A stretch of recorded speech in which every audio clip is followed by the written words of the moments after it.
Welcome to Healing Through Christ After Divorce. I'm Danita.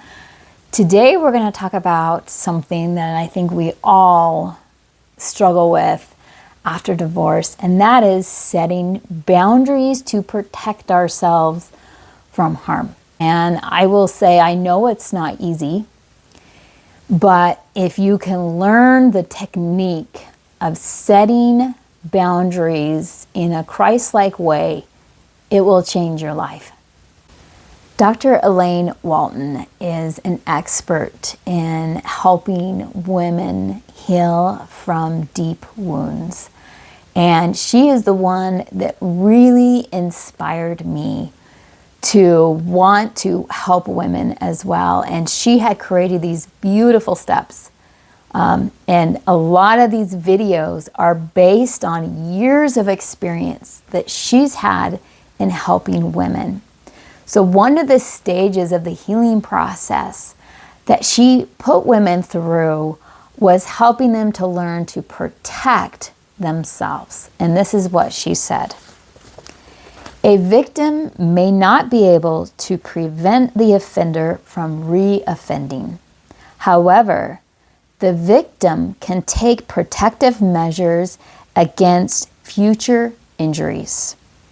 This is a stage in the healing process where the injured person takes responsibility for his or her protection. I love the idea that we can take control of our lives and that we have a responsibility to protect ourselves. And one of the best ways to do that is to learn to set boundaries with those around us. And so today we're going to talk about boundaries and how to set them so that we can protect ourselves, especially our self-worth. So boundaries to me are like a fence around your house, and your house is your self-worth, okay? And you have the responsibility to protect your self-worth. And we talked about it in the other videos that you are a child of God. Okay, and you need to protect that and not allow others to tear you down or to convince you that you are less than other people. There are 3 different types of fences or boundaries that I've noticed, and I've experienced all of them, so I know them all very personally. And the first one is like a house with no fence at all. And I have done this myself. And this is where you believe that being charitable means to allow people to treat you however they want. Christ set boundaries. And if you go read the scriptures, you will see the boundaries that he set with others. But he was inspired in every situation how best to respond to those who were mistreating him. The second type of boundary is like a barbed wire fence around a prison wall, which is you assume the worst of everybody and everybody is out to get you. This is a very lonely life, and it is very destructive to your social and emotional and mental health. And I have seen people with this mindset, and they are very fearful people. Fear is the opposite of faith. We need to trust that God will protect us and help us to know in those moments where people are truly trying to harm us, and know and understand that God will be there to help us. But we don't need to live in that mindset. We can trust that God will help us in those situations. And I've even learned that even if they are out to harm you, responding that way with anger or accusations never helps the situation. It causes it to become worse. So having that kind of reactive boundary is never productive. The best type of boundary, I like to think of it as a white picket fence. It shows obvious and clear boundaries around your home, yet it is welcoming and kind. This is the best type of boundary. And yes, you can have this boundary with people who are not the kindest people, because it follows the commandment to love thy neighbor as thyself. It is best to treat others as you would want to be treated. If you were in their shoes, how would you want them to respond to you? So we're going to talk about, how do we do this? How do we create this white picket fence around our self-worth to protect us, but also to make sure we are treating others with respect as well? So Elaine Walton said, the challenge is to become strong without being calloused or hardened. And when I read this, I thought, oh my gosh, that's what Jacob said happened to a lot of people when they were going through a difficult time. So he said that because of the actions of these husbands, the women were so hurt that many hearts died pierced with deep wounds. And so here we see how we can allow our hearts to be hardened because we're not going and healing our wounds. So before you go to this step, I recommend looking at my other videos and learning about how to relieve and deal with that anger inside you, because that would be the first step. You need to allow yourself to grieve what happened to you, because that will help you to move forward, to be able to set boundaries with a more charitable heart. So there are 5 principles that I'd like to share with you today that if you can learn to apply them while setting boundaries, you will be able to create the white picket fence boundary, not just with your ex-husband, but also with your children or anybody else in your life that you need to set boundaries for. The first one is to let go of any expectation that they will change.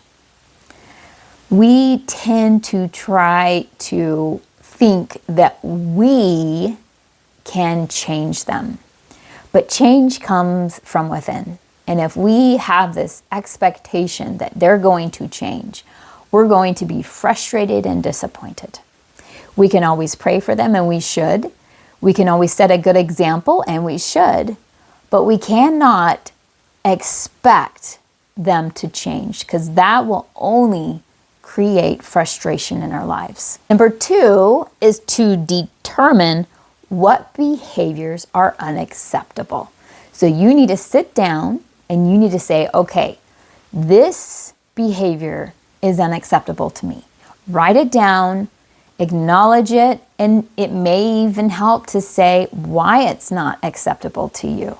What rules are they breaking? What moral values or rules are they crossing? How is this impacting you? Number 3 is very important, and it is to understand that you cannot force other people to do anything. Okay? And I learned this the hard way, but once I accepted it, it made all the difference. So when you set a boundary with somebody, you do not say to them, if you cross this boundary, you will do this, because the chances are they won't do it. You cannot control what they do. Instead, you have to tell them what you will do if they cross this boundary. And here's an example.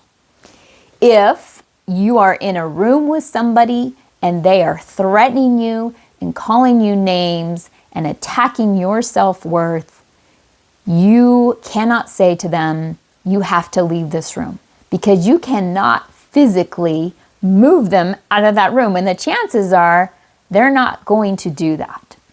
So threatening or telling someone that they have to do something will not give you the results that you need. Instead, you tell them, if you keep yelling and screaming at me, I will remove myself from the situation. Another example, let's say they're coming to your home and showing up and threatening you. It will do no good to tell them, you have to move off my property, you have to leave. Chances are they won't. Instead, you say, if you do not leave, I'm going to call the police and put a restraining order on you if you do not respect my boundary of not coming onto my home and calling me names. So the last one is to see them as a person, not an object. And this is really important because the way you see somebody directly impacts how you treat them. And what I mean by seeing them as a person, not an object, is to see them as someone who has feelings, someone who is a child of God, but is someone that God would want you to treat with respect. And you can treat somebody with respect and still be firm on your boundaries.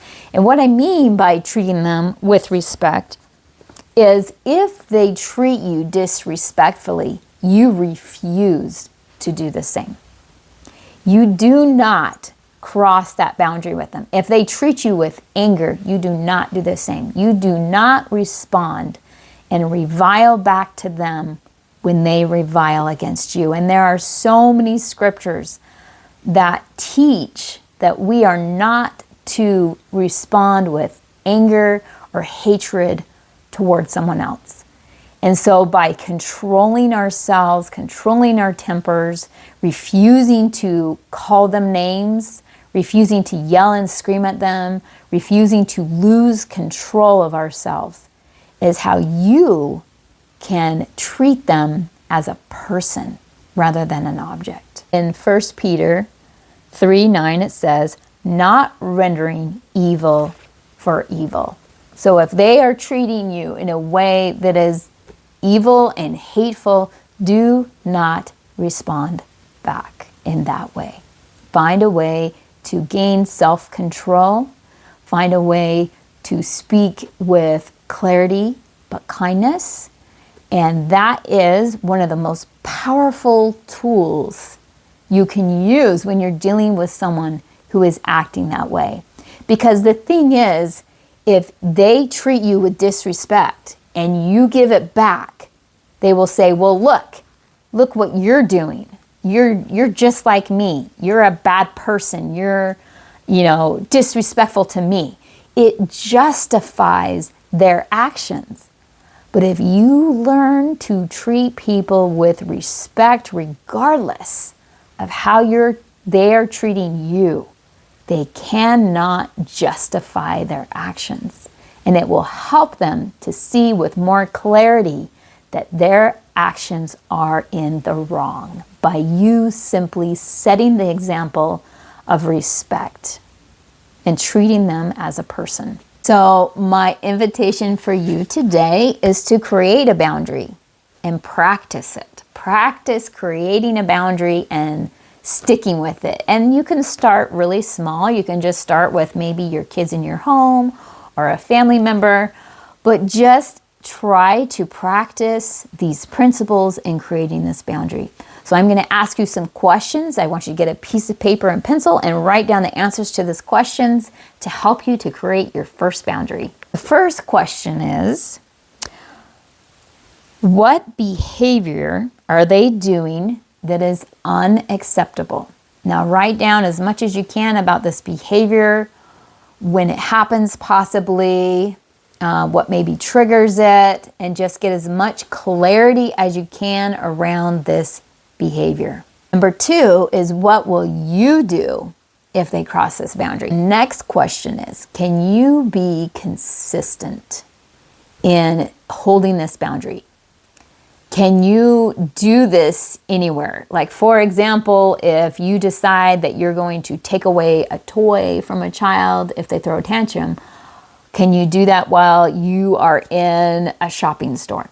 Maybe when you get home, but you need to make sure that whatever consequence you have, you can do it in any circumstance.